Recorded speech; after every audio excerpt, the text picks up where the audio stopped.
The smirk. That's the thing I'll never forget. Not the chandelier that dripped crystal light onto the polished mahogany table. Not the weight of the antique silver fork in my hand, or the suffocating scent of lilies and old money. No.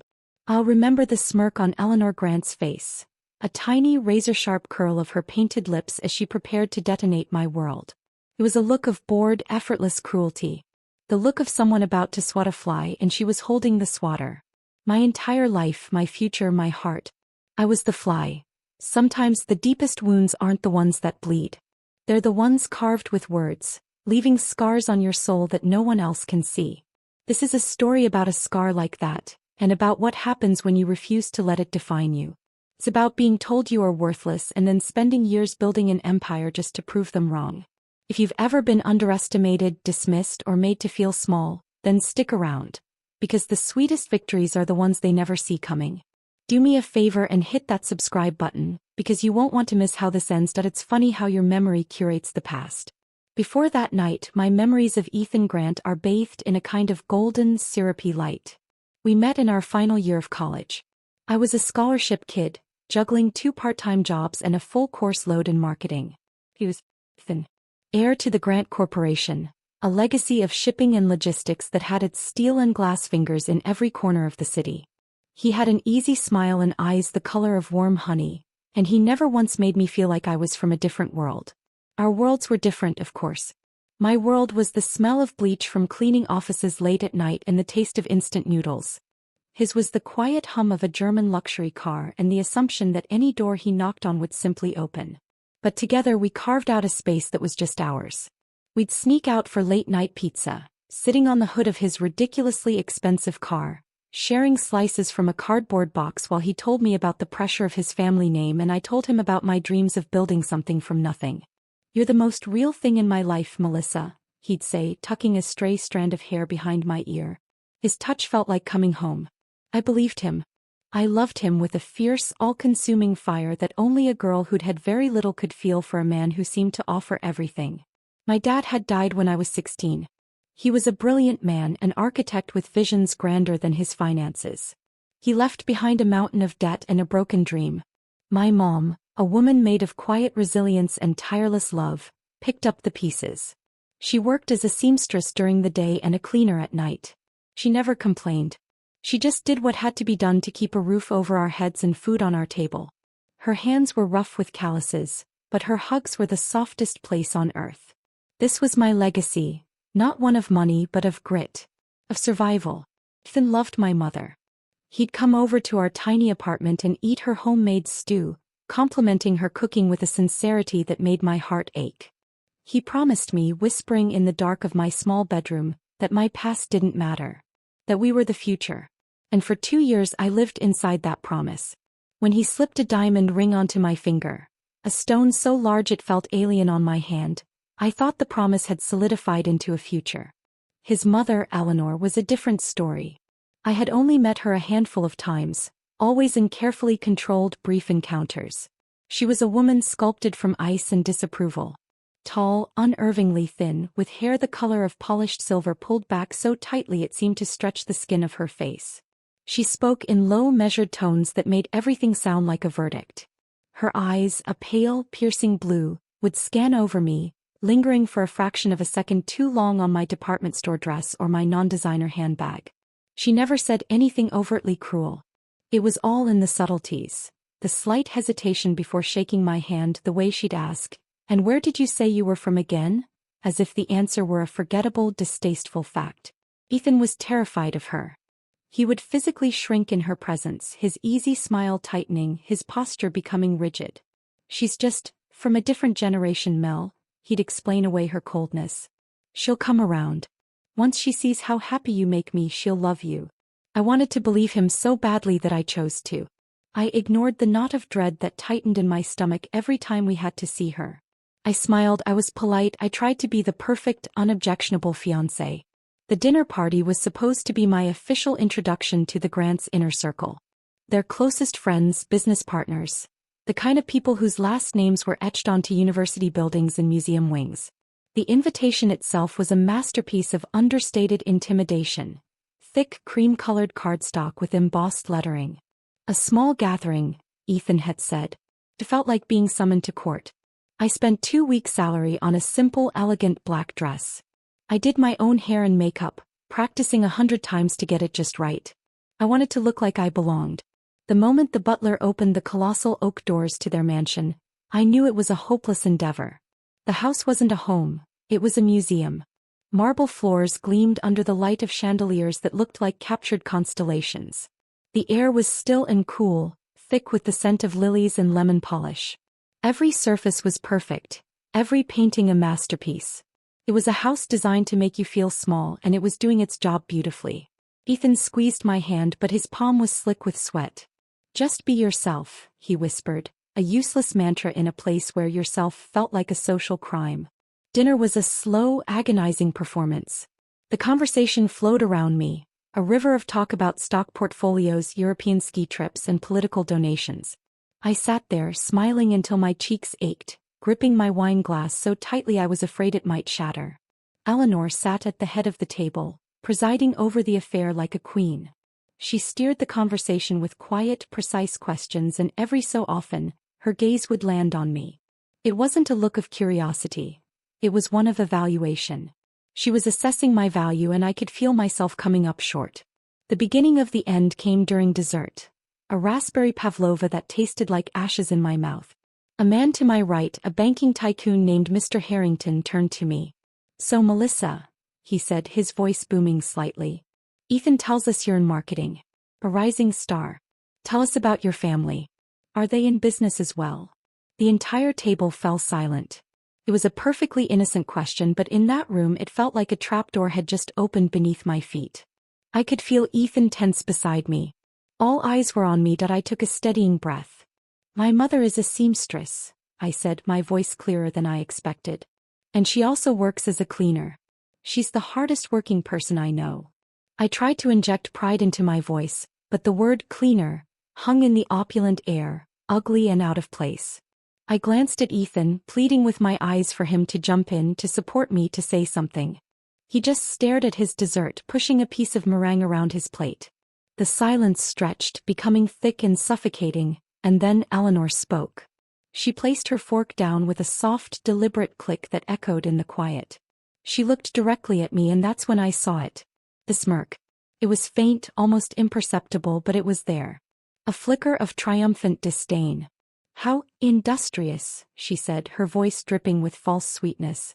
She then turned her gaze to the rest of the table, addressing them all, yet her words were aimed at me like poison-tipped arrows. "It is a difficult world we live in. We must all strive to secure our futures. It's something I have always impressed upon my son."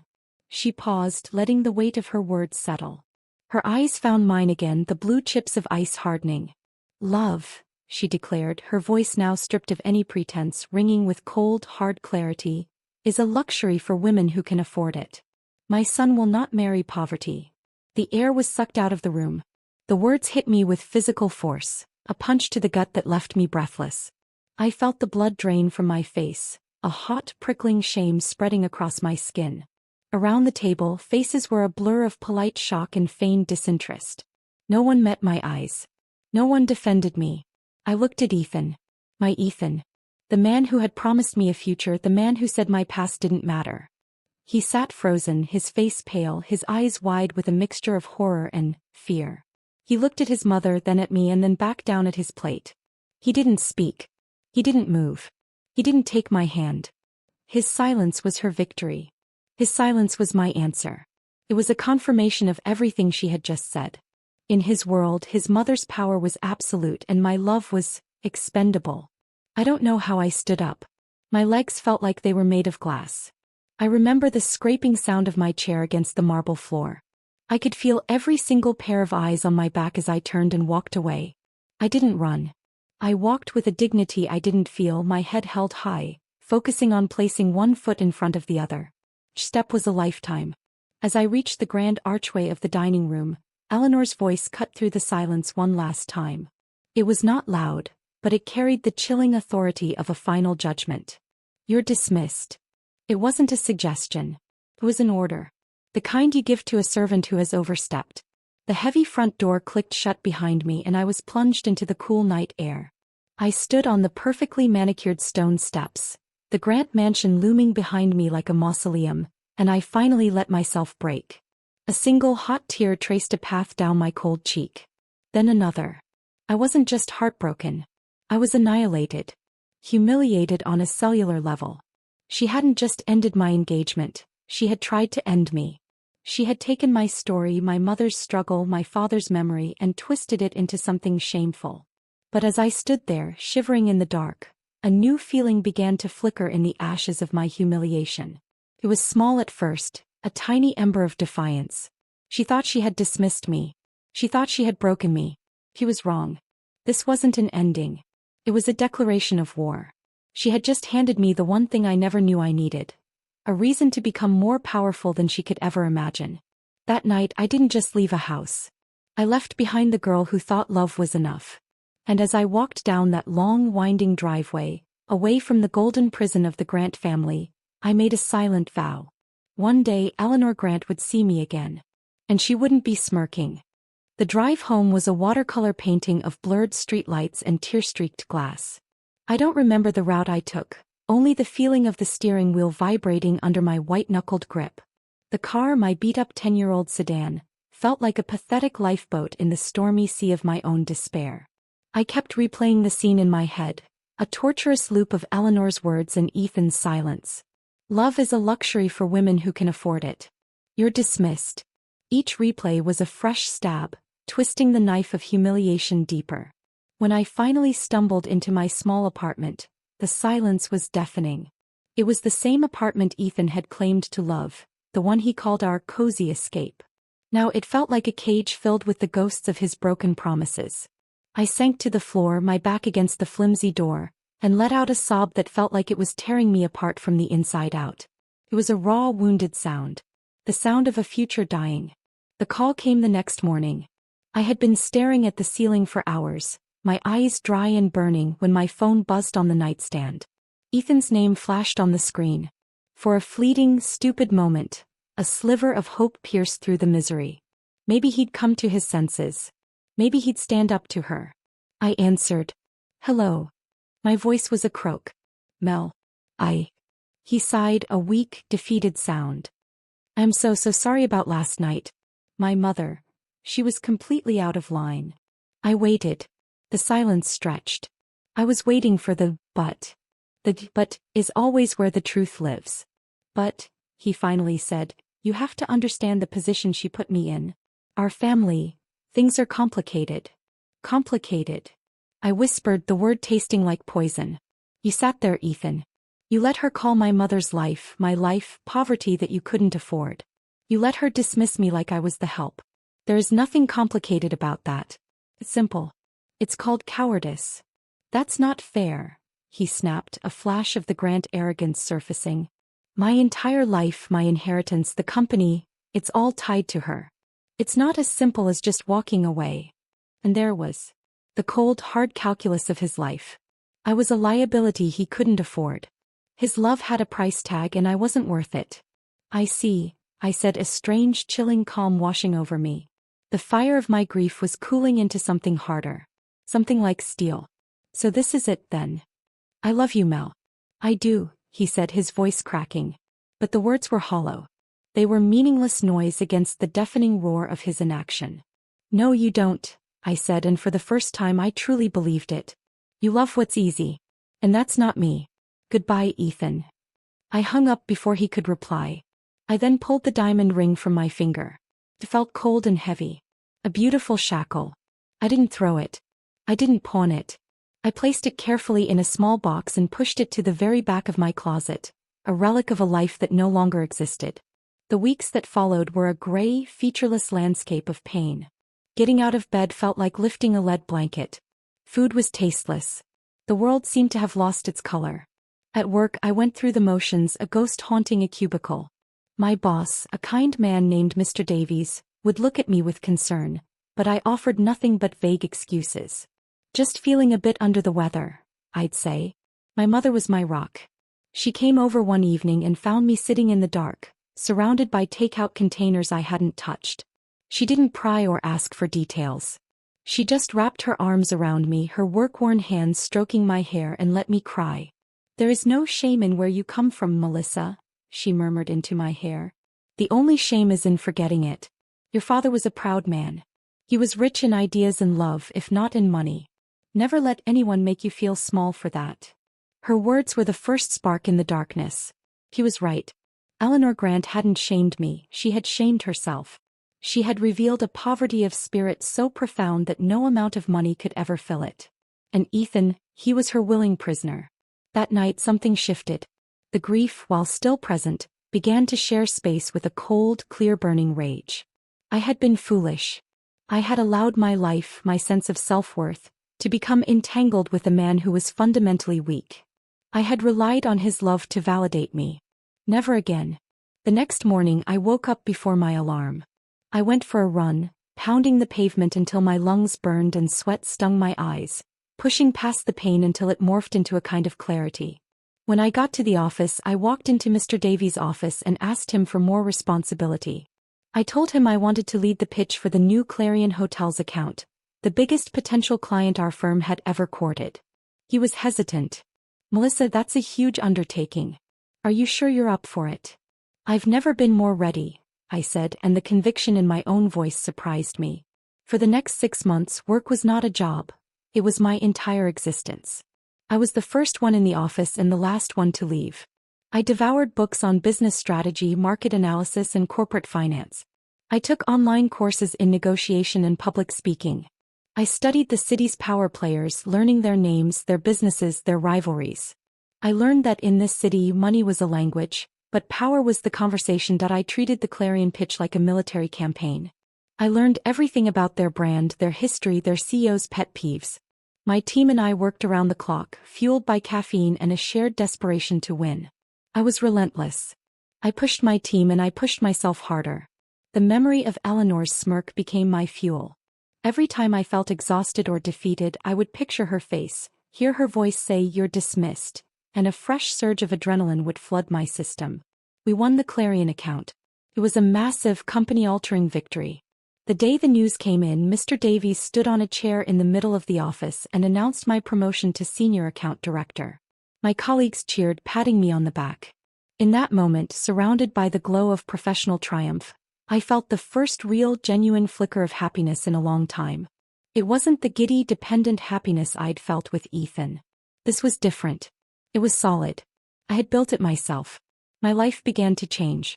My new salary allowed me to move into a better apartment and, more importantly, to help my mom. I insisted she quit her night job, and the look of relief on her face was worth more than any paycheck. I started to build a reputation in the city's marketing circles as the woman who could land the impossible accounts. I was sharp, I was tireless, and I was strategic. This new role meant attending networking events, charity galas, and society dinners. The very same circles the Grants moved in. The first time I had to attend one, a knot of pure ice formed in my stomach. What if I saw them? What would I do? I forced myself to go. I walked into the ballroom of a 5-star hotel, my heart hammering against my ribs. And across the crowded room I saw them. Eleanor, looking regal and untouchable in a deep blue gown. And Ethan standing by her side, a little heavier, a little less bright. He was talking to a pretty, polished-looking brunette who wore a diamond necklace that could probably fund a small country. My first instinct was to turn and flee. To hide in the shadows where they couldn't see me. But then I remembered my mother's words. "There is no shame in where you come from." I took a deep breath, straightened my shoulders, and forced myself to stay. I didn't approach them. I didn't even look in their direction again. I focused on my purpose for being there. I networked. I made connections. I talked about my work with a passion and confidence that was no longer an act. Over the next 2 years, this became my new normal. I would see the Grants at events, distant figures in my peripheral vision. I learned to ignore the slight jolt it gave my system. They were relics of a past life, a painful memory that was slowly losing its power. I was building my own world, one success at a time, brick by painstaking brick. I was becoming a woman Eleanor Grant wouldn't even recognize. But I still remembered her. I hadn't forgotten my promise. I was just waiting. I was learning. And I knew with a certainty that settled deep in my bones, that my moment would come. I was no longer the girl who could be dismissed. I was becoming the woman who did the dismissing. 3 years can change a person. The Melissa Carter who walked into the St. Regis ballroom for the annual Children's Hospital Benefit Gala was not the same woman who had fled the Grant mansion in tears. I was now vice president of strategy at my firm, a name that carried weight in certain circles. I wore a dress that hadn't bankrupted me, and I walked with a confidence that came from knowing my worth had been tested and proven in boardrooms, not judged and found wanting at a dinner table. The air in the ballroom was thick with the scent of expensive perfume and the low hum of influential conversations. I was there on a mission hoping to connect with a potential client, but I allowed myself a moment to simply observe. This was the world that had once terrified me, the world that had cast me out. Now it was just a room. A room full of people, some of whom I knew, some of whom I respected, and some of whom I knew to be hollow shells of their family names. It was near the silent auction tables while I was examining a bid sheet for a private yacht excursion, that a voice next to me said, "They say the view from the coast of Santorini is overrated." I respectfully disagree. I turned. The man standing beside me was tall, with dark hair that had a slight rebellious wave to it and eyes the color of dark roast coffee. He had a calm, centered presence that stood out in the frenetic energy of the room. He wasn't smiling in the practiced political way most people did at these events. It was a small, genuine smile that reached his eyes. I recognized him instantly. Nathaniel Hayes. Heir to the Hayes conglomerate, the primary and most formidable competitor to the Grant Corporation. The Grants dealt in logistics and shipping.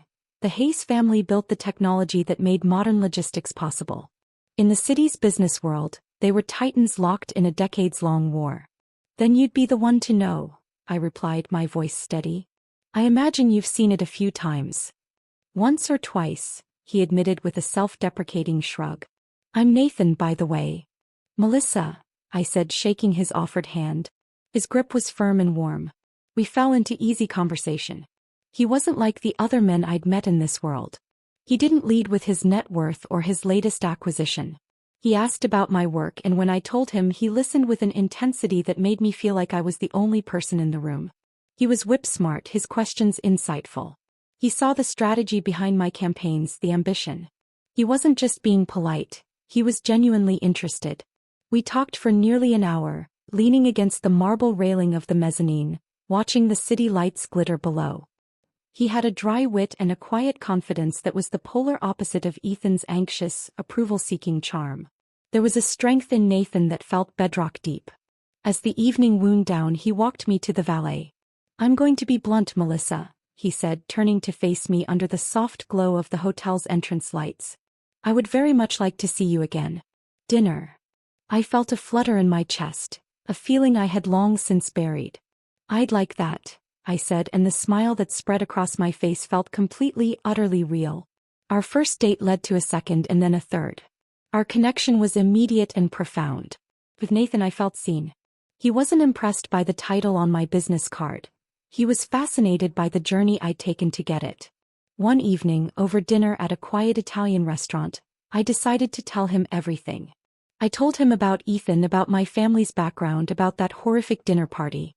I laid the ugliest, most painful parts of my past on the table, half expecting him to flinch, to see me differently.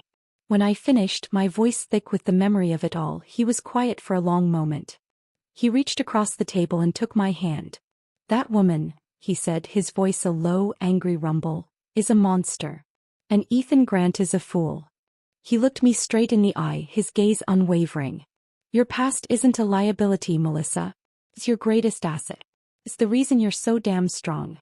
Don't you ever let anyone make you think otherwise." In that moment, I think I fell in love with him. He hadn't tried to save me or pity me. He had validated me. He had seen the grit my mother had spoken of, the strength I had forged in the fire of humiliation, and he had admired it. With him, I didn't have to pretend to be anyone other than exactly who I was. Our relationship deepened quickly. We were partners, equals. He valued my opinion on his business deals, and I trusted his insight into my career challenges. He met my mother and was utterly charmed by her quiet dignity, treating her with a respect that made my heart ache. He never once made me feel like I needed to be polished or perfected to fit into his world. I was already enough. 6 months later, we were at the grand opening of a new modern art museum. It was the society event of the year, crawling with photographers and journalists. We were standing in the center of the main gallery in front of a massive, vibrant abstract painting, when Nathan took both of my hands in his. "Mel," he began, his voice suddenly serious. "I've spent my whole life surrounded by people who calculate every move, every relationship. With you there are no calculations. There's just truth. You're the strongest, most brilliant, most beautiful person I've ever met." My heart started to pound. He slowly got down on one knee. The murmuring in the gallery died down. A ripple of awareness spread through the room. Flashes started to pop. "Melissa Carter," he said, his voice clear and strong, ringing through the now silent hall. He opened a velvet box to reveal a stunning, elegant ring, not ostentatious but exquisitely crafted. "Will you do me the incredible honor of being my wife?" Tears streamed down my face as I nodded, unable to speak. "Yes," I finally managed to whisper. "Yes, of course, yes." He slipped the ring on my finger as the room erupted in applause. It was the most public moment of my life, a stark and beautiful contrast to the private, crushing humiliation that had once defined me. I wasn't being dismissed in a silent dining room. I was being chosen, celebrated, in front of the entire city. The news of our engagement was everywhere. In the society pages, the business journals, the gossip blogs. Hayes heir to wed marketing maven. The story was irresistible. The scion of one of the city's great families marrying a self-made woman, uniting two powerful spheres of influence. And of course everyone knew the subtext. Everyone knew that a Hayes marrying anyone was news, but a Hayes marrying a woman who had once been engaged to a Grant? That was a seismic event. A few weeks later, Nathan and I were at his penthouse apartment, curled up on the sofa with glasses of wine, a mess of wedding magazines spread on the coffee table. "I want this wedding to be whatever you want it to be," he said softly, tucking a piece of hair behind my ear. "Small, big, elope to a deserted island.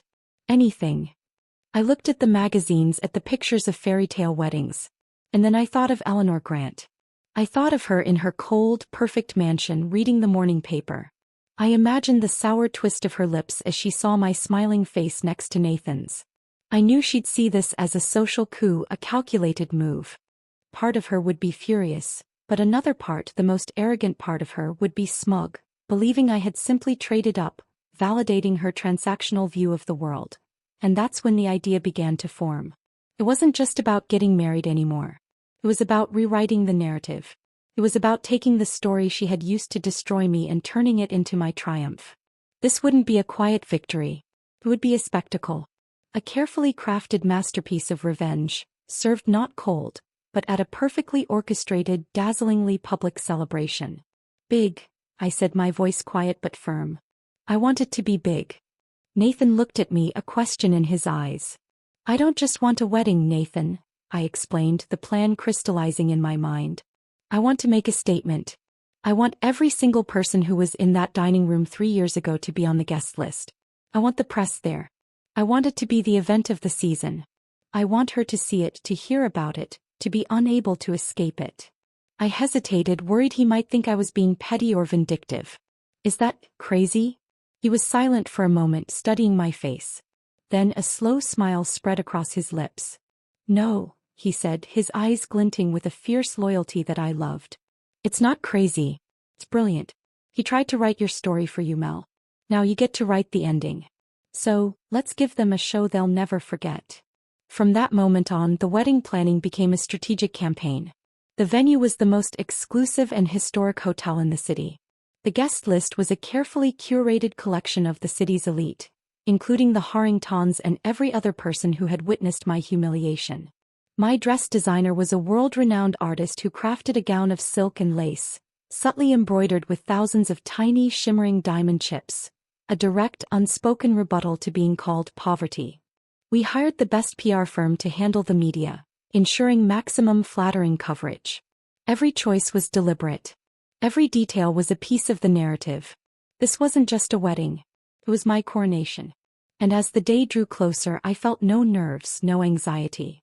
Only a profound, calm sense of inevitability. I was no longer a victim of my past. I was the architect of my future, and the final design was going to be breathtaking. Eleanor Grant had dismissed me from her world, but I was about to create a new one, right in front of her eyes, where she would be nothing more than a silent, irrelevant spectator. The day of the wedding dawned crisp and bright, the autumn sky a brilliant, cloudless blue. From the window of the bridal suite at the plaza, I could see the city stretching out below, vibrant and alive. My city. 3 years ago, I had felt like an anonymous speck within it, a ghost haunting its edges. Today I was at its very center. My mother helped me into my dress.